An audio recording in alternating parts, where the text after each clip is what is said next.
Hi friends, అందరికీ నమస్కారం. So, నేను ఈరోజైతే మా అమ్మమ్మ చేసే పాయసం అయితే చేయబోతున్నాను.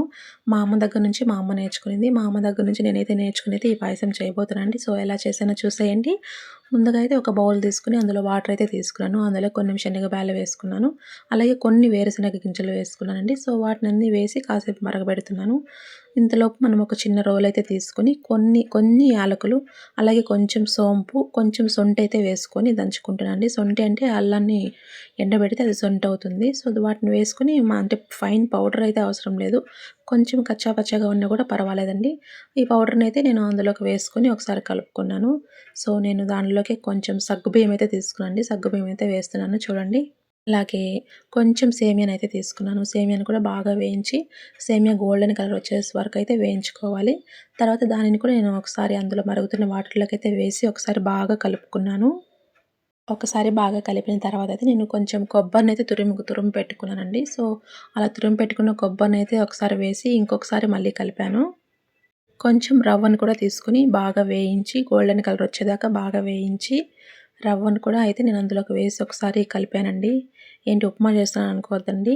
రవ్వ, సేమియా, సగ్గుబియ్యం వేస్తే పాయసం చాలా బాగుంటుంది. ఒకసారి ట్రై చేసి చూడండి.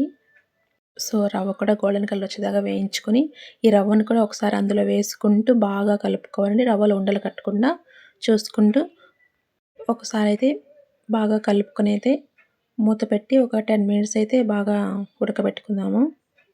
చూడండి, రవ్వను కూడా అందులో వేసేసాను. సో, ఒకసారి బాగా కలుపుతున్నాను చూడండి.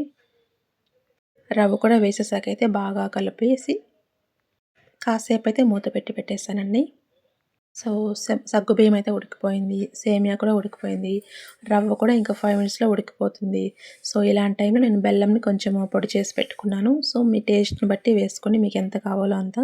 సో, బెల్లం కూడా బాగా కరిగిపోయింది. ఈలోపు కొంచెం నెయ్యి తీసుకొనైతే నేను ద్రాక్ష, అలాగే జీడిపప్పు అయితే వేగిన తర్వాత అయితే ఇలా వేసుకున్నానండి నేను.